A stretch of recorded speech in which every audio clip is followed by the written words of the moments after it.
अस्सलाम वालेकुम। उम्मीद करता हूँ आप सब लोग खैरियत से होंगे। इस वीडियो में हम बात करेंगे क्रिप्टो करेंसी मार्केट के बारे में। ये हमारा वीकली क्रिप्टो करेंसी मार्केट की वीडियो होती है, जहाँ पे इस वीक में क्रिप्टो करेंसी में जितनी भी डेवलपमेंट हुई है वो सारे आप लोगों के साथ हम शेयर करेंगे। पहले हम बिटकॉइन की एनालिसिस करेंगे, उसकी प्राइस एनालिसिस, उसकी चार्ट एनालिसिस।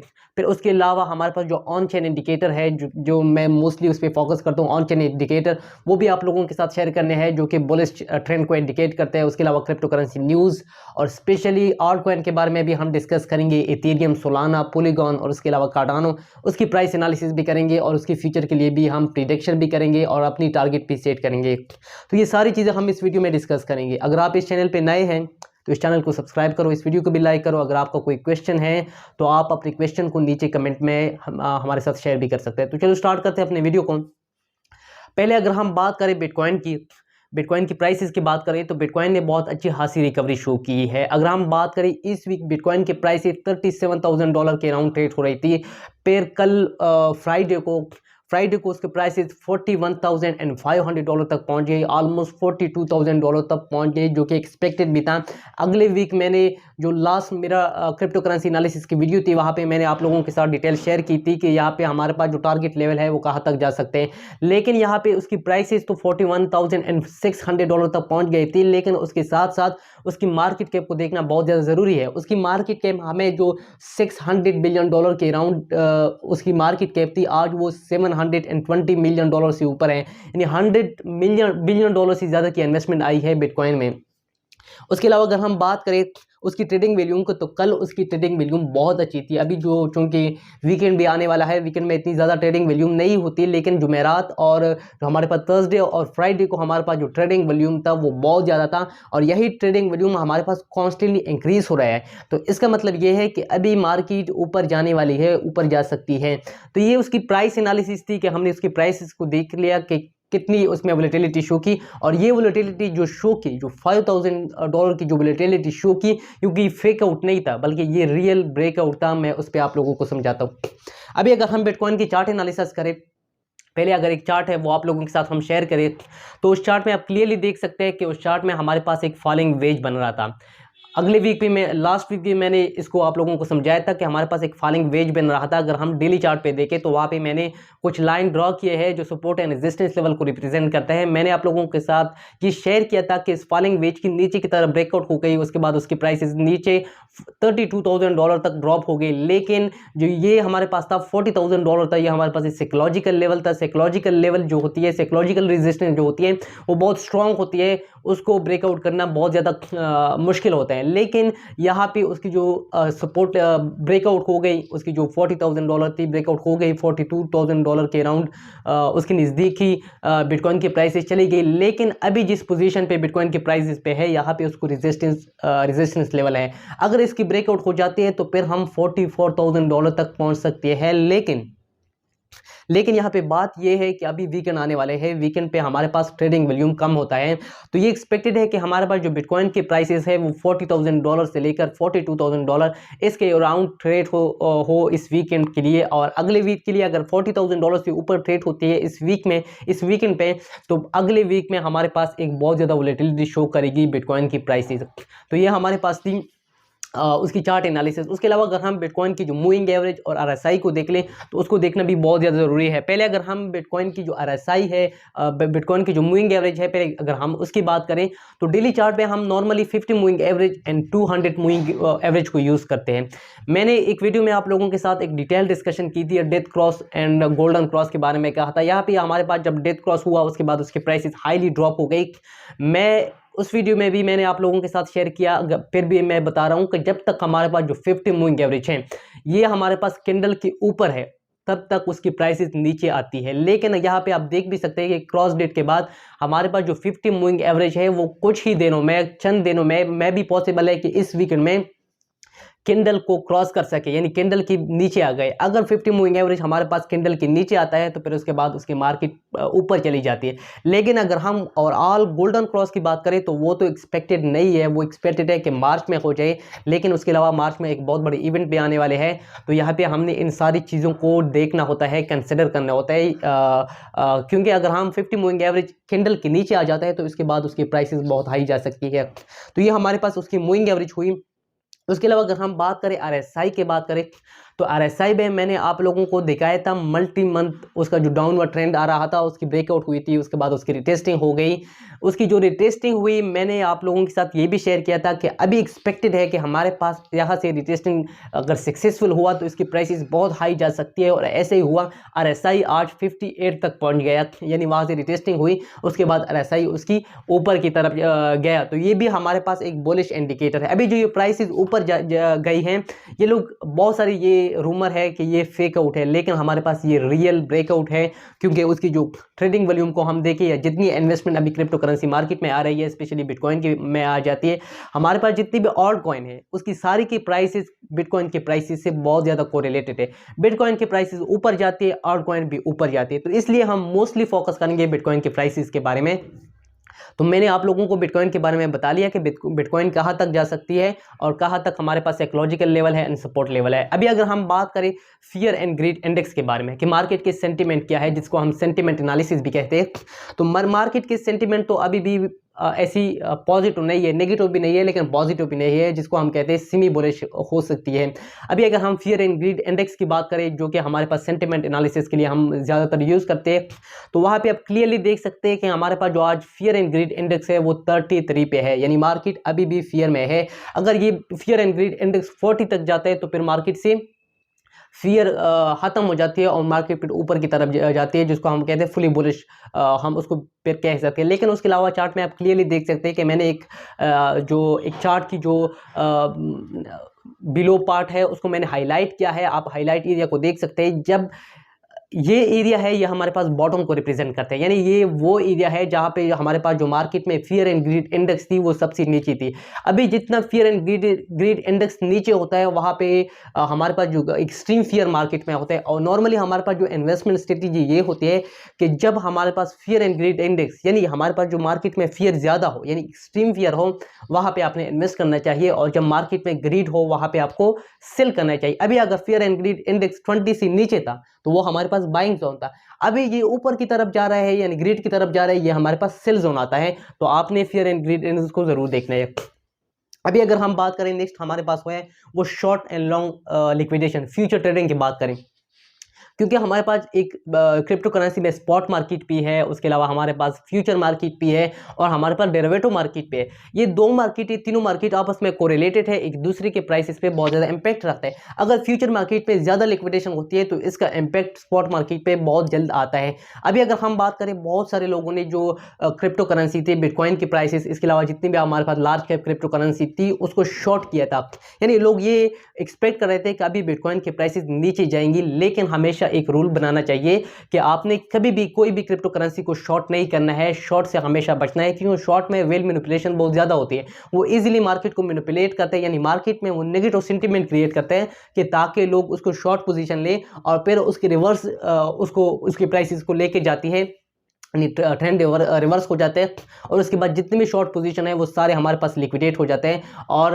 एक चार्ट है, अगर आप वो मैं आप लोगों के साथ शेयर करूं तो आप क्लियरली देख सकते हैं कि कल फ्राइडे में जो हमारे पास लिक्विडेशन होती, वहाँ पे आप लॉन्ग लिक्विडेशन के देखें, जितनी लॉन्ग पोजीशन की लिक्विडेशन हुई थी तो वो हमारे पास बहुत ज़्यादा कम हुई थी, क्योंकि लॉन्ग लिक्विडेशन प्राइसेस ऊपर की तरफ चली गई तो उन लोगों को गेन हुआ। उसके अलावा अगर आप शॉर्ट लिक्विडेशन देखें तो वहाँ पर हमारे पास जो पंप आया है उस शॉर्ट लिक्विडेशन की, यानी million of dollar, 100 million of dollar लोगों की लिक्विडेट हो गए because of the short position.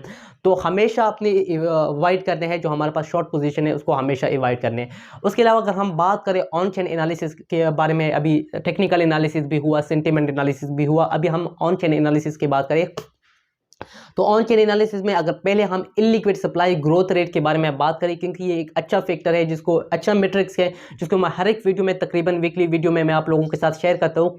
तो वहाँ पे एक चार्ट है, वो मैं अगर आप लोगों के साथ शेयर करूँ तो उस चार्ट में आप क्लियरली देख सकते हैं कि वहाँ पे हमारे पास पोर्शन बने हैं, हाल्विंग 1, हाल्विंग 2, हाल्विंग 3। हाल्विंग हमारे पास क्या है, बिटकॉइन हाल्विंग का मतलब ये है कि हर 4 सालों के बाद, यानी बिटकॉइन के हर 4 सालों के बाद उसकी जो माइनर है उसके रिवार्ड कम हो जाता है। यानी अगर माइनर को वेरिफिकेशन करने के लिए, एक ब्लॉक को वेरीफाई करने के लिए, एक ब्लॉक को वैलिडेट करने के लिए अगर उनको 50 बिटकॉइन मिल रहे थे तो अभी वो 25 बिटकॉइन मिल रहे हैं। इससे उसकी सर्कुलेटिंग सप्लाई कम हो जाती है, उसके बाद उसकी प्राइसेस बढ़ जाती है। हमारे पास जो पहला बिटकॉइन हाल्विंग हुआ था वो 2012 में, फिर 2016 में, फिर 2020 में। अभी एक्सपेक्टेड है कि 2022 में, 2024 में फिर से उसकी बिटकॉइन हाल्विंग होती है। और जिस ईयर बिटकॉइन हाल्विंग होती है उस ईयर जो बिटकॉइन के प्राइसेस है वो एक्सपोनेंशियल ग्रोथ शो करते हैं। ये क्यों होता है, एक वीडियो में मैं आप लोगों के साथ डिस्कस कंप्लीटली डिटेल के साथ डिस्कस करूंगा कि बिटकॉइन हाल्विंग क्या होता है और ये बिटकॉइन की प्राइसेस को कैसे इंपैक्ट करती है। अभी अगर हम बात करें चार्ट में, अगर आप फिर से देख ले तो वहां पे हमारे पास सर्कुलेटिंग सप्लाई है। यानी हाल्विंग 1 में सर्कुलेटिंग सप्लाई आप देखें, हाल्विंग 2 में, हाल्विंग 3 में आप सर्कुलेटिंग सप्लाई को देख सकते हैं। लेकिन उसके अलावा आपको इलिक्विड सप्लाई को भी देखनी चाहिए। इलिक्विड सप्लाई हमारे पास वो सप्लाई होती है जो कि लोग उसको कोल्ड वॉलेट में स्टोर करते हैं, फ्यूचर के लिए स्टोर करते हैं और ट्रेडिंग के लिए, बाइंग एंड सेलिंग के लिए वो अवेलेबल नहीं होता। बहुत सारे लोग इलिक्विड सप्लाई हमारे पास कॉन्स्टेंटली इंक्रीज हो रहे हैं। तो वहां पर आप क्लियरली देख सकते हैं कि हमारे पास जो इलिक्विड सप्लाई 2012 में था वो इतना ज़्यादा नहीं था। यानी वहाँ पे हमारे पास सर्कुलेटिंग सप्लाई ज़्यादा थी, हमारे पास जो इलिक्विड सप्लाई कम थी। वहाँ पे आप 2016 में भी आप देख सकते हैं, 2016 से लेकर 2020 तक हमारे पास जो सर्कुलेटिंग सप्लाई ज़्यादा थी, हमारे पास इलिक्विड सप्लाई कम थी। यानी लोग उसको ज़्यादा सेल कर रहे थे, उसको लोग फ्यूचर के लिए नहीं कर रहे थे। देखो, जब भी इलिक्विड सप्लाई का मतलब ये है कि मार्केट से आप बिटकॉइन को ख़त्म करना, और जब भी मार्केट में किसी चीज़ की सप्लाई कम हो जाती है फिर उसके बाद उसकी प्राइसेस बढ़ जाती है। लेकिन अगर हम 2020 से लेकर 2024 तक, 2022 तक 2 सालों की देखें तो यहाँ पे हमारे पास जो पर डे की सर्कुलेटिंग सप्लाई है वो तकरीबन 90 बिटकॉइन है। यानी हर दिन के हिसाब से 90 बिटकॉइन की सेलिंग होती है। और इलिक्विड सप्लाई की हम बात करें तो वो 1700 से ज़्यादा bitcoin per day illiquid supply में चली जाती है। यानी लोग उसको स्टोर करते हैं। अगर हम एन एवरेज की बात करें, यानी यहाँ पे हमारे पास सर्कुलेटिंग सप्लाई कम है, उसकी इलिक्विड सप्लाई उसकी डबल हो गई है। तो ये हमारे पास ये रिप्रेजेंट करते हैं कि लोग उसको स्टोर कर रहे हैं और बहुत जल्दी जब बिटकॉइन की शॉर्टेज मार्केट में आ जाएगी तो लोग उसको बहुत हाई प्राइस पे उसको परचेज करेंगे। उसके बाद उसकी प्राइसेस एक ऑल टाइम हाई तक जा सकती है। यही रीज़न था कि 2021 में, चूंकि मार्केट इतना बुलिश नहीं था, बुलिश मार्केट में हम नहीं थे, फिर भी उसने ऑल टाइम हाई बना लिया। उसकी मेन रीज़न इलिक्विड सप्लाई थी। 2020 से लेकर अभी तक हमारे पास जो इलिक्विड सप्लाई की इंक्रीजेज आती है, तो ये हमारे पास एक बुलिश ट्रेंड है।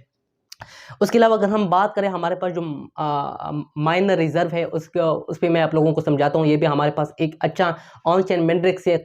वहाँ पे आप चार्ट पे क्लियरली देख सकते हैं कि हमारे पास चार्ट है, एक अपर लाइन है वो प्राइस इसको रिप्रेजेंट करते हैं, नीचे लाइन हमारे पास जो है ये हमारे पास जो माइनर रिजर्व है वो रिप्रेजेंट करते हैं।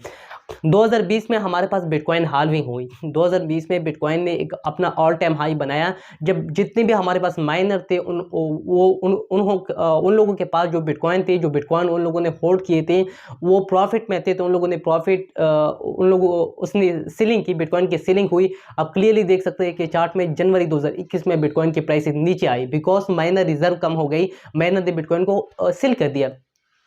अभी जब मैंने की सेल किया तो उसके बाद उसकी प्राइस ड्रॉप हो गई। 2020 में हमने 2021 की जनवरी में हमने एक बहुत बड़ा डिप देखा, एक बहुत बड़ा क्रैश देखा।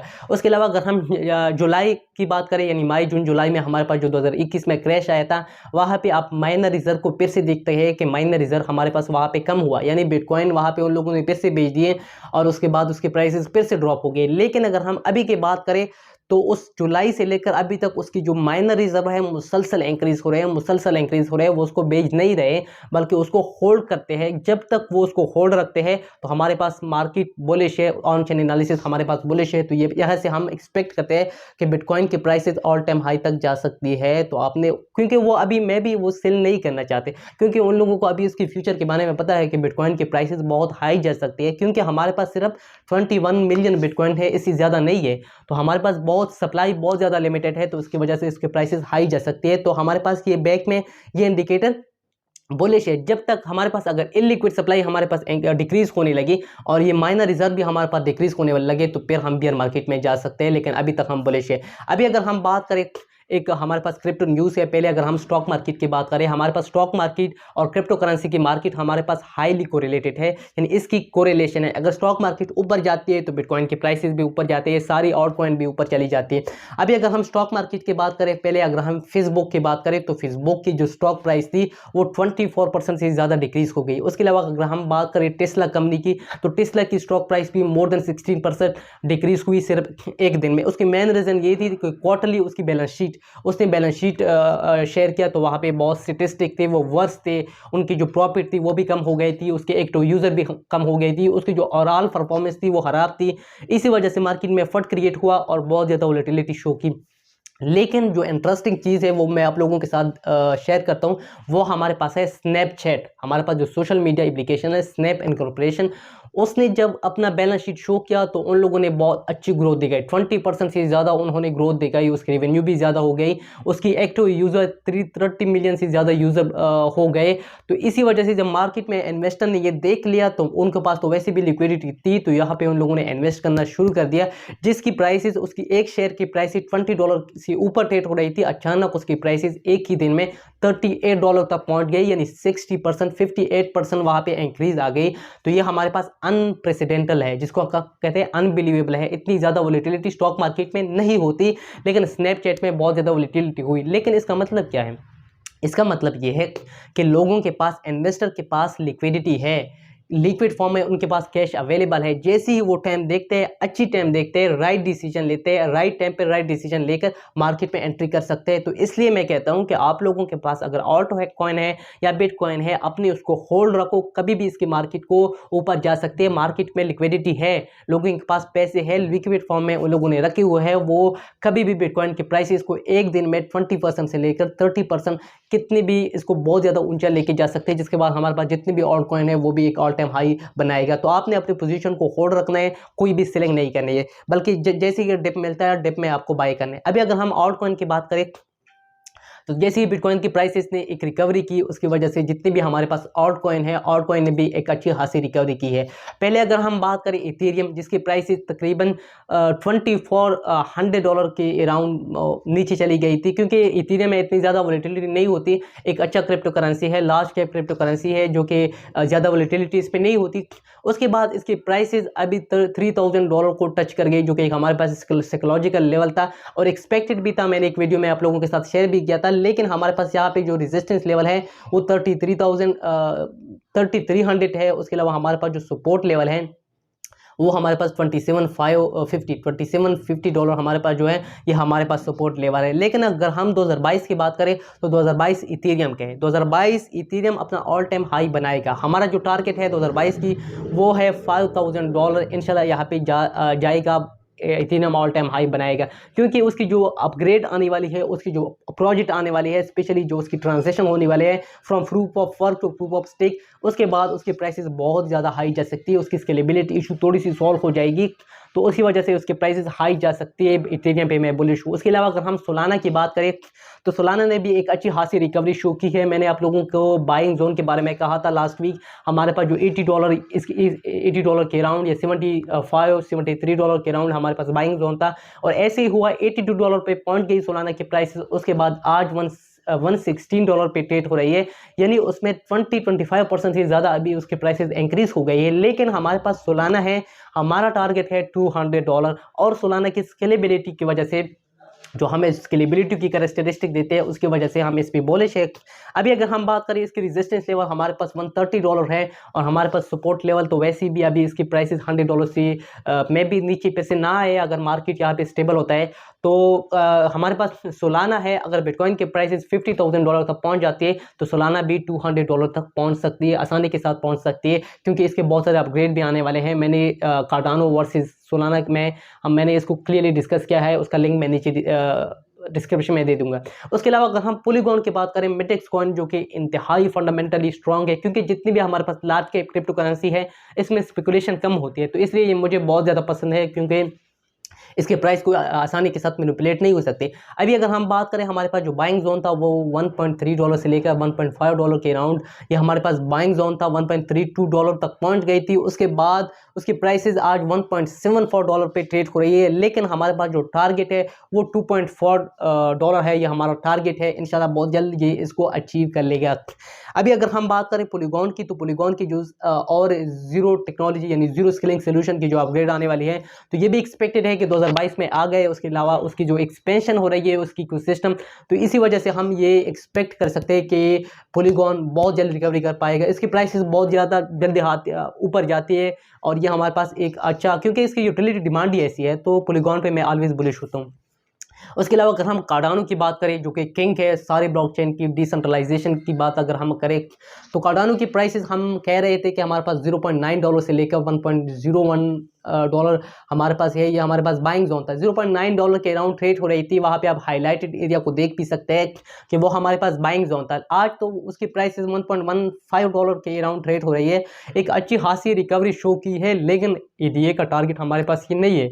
EDA का टारगेट हमारे पास है $2 एक्सपेक्टेड है, क्योंकि उसकी मेन रीज़न ये है कि उसकी जो प्रोग्रेस होती है, उसकी जो रोड मैप है या माइलस्टोन है, उसके अचीवमेंट में ये बहुत ज़्यादा टाइम लेता है। उसकी स्पेशली अगर हम बात करें, उसकी जो सितंबर में अपग्रेड आई थी हार्ड फॉर्क, उसकी अपग्रेड आई थी, उसमें उसने 5 साल लगाए, फिर भी वो अपग्रेड फेल हुआ, तो उस वजह से उसकी प्राइसेस बहुत ज़्यादा हाई ड्रॉप हो गई। लेकिन उसकी इकोसिस्टम जिस तेज़ी के साथ बढ़ रहा है, बहुत सारे एक्सपेक्टेड है कि बहुत सारे project DApp decentralized application Cardano की इकोसिस्टम में आ जाए, तो उसके बाद उसकी प्राइसेस हाई जा सकती है। और एक्सपेक्टेड है कि जून से पहले या जून जुलाई से पहले इसकी प्राइसेस, अगर हम बिटकॉइन की प्राइसेस रिकवर होती है तो ये $2 तक जा सकती है। ये हमारी टारगेट है। तो ये थी एक detail discussion about the bitcoin prices, bitcoin chart analysis, bitcoin news, on chain analysis, sentiment analysis और ऑल कॉइन, उसकी टारगेट, उसकी जो बाइंग जोन, वो सारे मैंने आप लोगों के साथ शेयर किए। अगर आपको ये वीडियो अच्छी लगी तो इस वीडियो को लाइक करो, कमेंट करो और इस चैनल को भी सब्सक्राइब करो। मिलते हैं दूसरे वीडियो में। शुक्रिया।